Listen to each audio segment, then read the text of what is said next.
తప్పకుండా ఎవరో ఒకరు వస్తారు, ఈ సమాజ మార్పు కోసం ముందుకు కదులుతారు అనేటువంటిది తెలియజేస్తూ, ఎవరో ఒకరు ఎప్పుడో అప్పుడు పుడుతారులే మళ్ళీ మళ్ళీ, ఎవరో ఒకరు ఎప్పుడో అప్పుడు పుడుతారులే మళ్ళీ మళ్ళీ, పుడుతారులే మళ్ళీ మళ్ళీ, జగతి వేదనే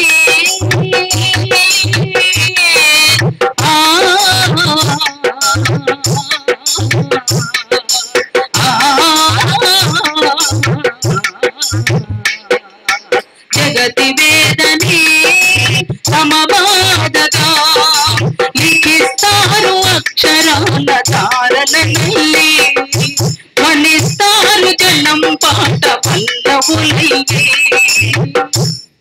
చరిత్ర నిర్మాతలే ప్రజల ఎవరో ఒకరు ఎప్పుడో అప్పుడు పుడుతారు, ఎవరో ఒకరు ఎప్పుడో అప్పుడు పుడుతారు మళ్ళీ మళ్ళీ, పుడుతారు మళ్ళీ మళ్ళీ, పుడుతారు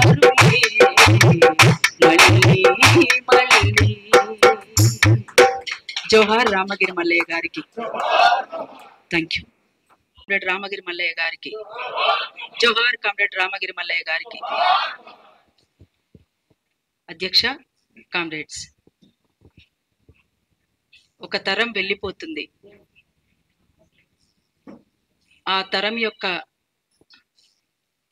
కమిట్మెంట్ని, ఆ తరం యొక్క స్ఫూర్తిని, ప్రేరణని రేపటి తరానికి అందించాల్సినటువంటి అవసరం, బాధ్యత మన మీద ఉన్నది.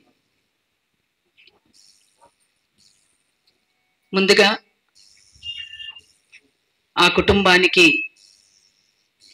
అరుణోదయ సాంస్కృతిక సమాఖ్య తరపున మా ప్రగాఢ సానుభూతిని, సంతాపాన్ని కూడా తెలియజేస్తా ఉన్నాం. అమ్మ వజ్రమ్మ గారిని బాగా చూసుకోవాల్సిందిగా కుటుంబాన్ని కూడా నేను కోరుతా ఉన్నాను. అంటే మీరు చూసుకోరని కాదు, తనకు ఈ వయసులో, వాస్తవానికి ఈ వయసులో ఒకరికొకరు తోడుగా, ఇంకెక్కువగా ఒకరి మీద ఒకరు ఆధారపడి ఉండేటువంటి వయసులో తను దూరం కావడం నిజంగా చాలా బాధాకరం. అతను కరడుగట్టిన కమ్యూనిస్టు అని చెప్పేసి తమ్ముడు చెప్తుండే. అసలు ఈ జనరేషన్ కి కమ్యూనిస్టుల గురించి కానీ, విప్లవకారుల గురించి కానీ, ఎర్ర జెండాకు సంబంధించినటువంటి విషయంలో కానీ ఆలోచించే తీరిక, ఓపిక కూడా లేదు. అందుకనే ఆ తరం యొక్క స్ఫూర్తిని మనం అందించాల్సినటువంటి అవసరం అయితే ఖచ్చితంగా ఉన్నది. ఆ రకంగా తమ్ముడు ప్రకాష్ కానీ మిగతా కామ్రేడ్స్ అందరూ కూడా ఆలోచించాలని, ఆలోచిస్తారని నేను తెలియచేసుకుంటూ, అట్లనే అమ్మ కలవగానే మీ గురించి చాలాసార్లు చెప్పేవారు మల్లయ్య గారు. మీ పాటలంటే తనకు చాలా ఇష్టం, ఆ పాటలను ఎప్పుడు కూడా వింటుండేవారు అని చెప్పేసి కళ్ళల్లో నీళ్లు పెట్టుకున్నారు. అంటే ప్రజల గురించి, ప్రజల పాట నిజంగా చాలా మంది ఇష్టపడతారు. ప్రజల కోసం ఆలోచించేటువంటి పాట కానీ, ప్రజల సమస్యలు లేవనెత్తేటువంటి పాట కానీ, ఆ ప్రజా పాట ప్రజల గుండెల్లో చిరస్థాయిగా నిలిచిపోయేటువంటి పరిస్థితి ఉంటది. కనుక అట్లనే బహుశా మల్లయ్య గారికి కూడా మా పాటలంటే, మేము పాడేటువంటి పాటలంటే బహుశా అంతే ఇష్టమేమో.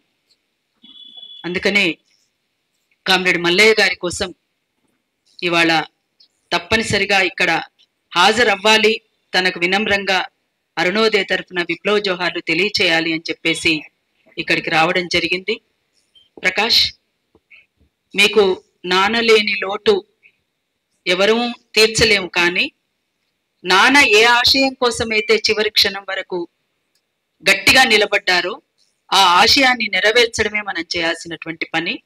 అందుకు మీరంతా కూడా తప్పనిసరిగా ముందుకు సాగాలని మరొక్కసారి తెలియచేసుకుంటూ, ఇవాళ దేశంలో ఉన్నటువంటి పరిణామాల్ని దృష్టిలో ఉంచుకొని ఇక్కడికి వచ్చినటువంటి కామ్రేడ్స్ అంతా కూడా మనమంతా ఒక తాటి మీదికి కనీసం ఉమ్మడి కార్యాచరణ రూపొందించుకొని, ఆ కార్యక్రమాల వరకైనా ఉమ్మడి కార్యాచరణ రూపొందించుకొని ముందుకు సాగాల్సినటువంటి అవసరం, ఆవశ్యకత ఉన్నదని తెలియచేస్తూ, అట్లనే మేము బహుజన బతుకమ్మ కార్యక్రమాల్లో కొంచెం హడావుడి కార్యక్రమాల్లో ఉన్నాము. మీ ప్రాంతాలలో బహుజన బతుకమ్మ ఎక్కడికి వచ్చినా ఆ కార్యక్రమాలలో మీరు భాగం పంచుకోవాలని, మీరు తప్పనిసరిగా స్వాగతించాలని మేము కోరుతున్నాము, విజ్ఞప్తి చేస్తున్నాము. బహుజన బతుకమ్మ నిర్వహణ కమిటీ తరఫున ఈసారి ప్రకృతి రక్షణే ప్రజల రక్షణ అని, అడవుల విధ్వంసం అంటే ప్రజలపైన యుద్ధమేనంటూ ఆ కాన్సెప్ట్ తోటి ఈసారి బహుజన బతుకమ్మ మీ ముందుకు వస్తుంది. తప్పనిసరిగా మీరంతా కూడా స్వాగతించాలని కోరుతూ, ఒక చిన్న బిట్ తమ్ముడు పాడితే వినాలని ఉండే నాకు, కానీ గోపి పాట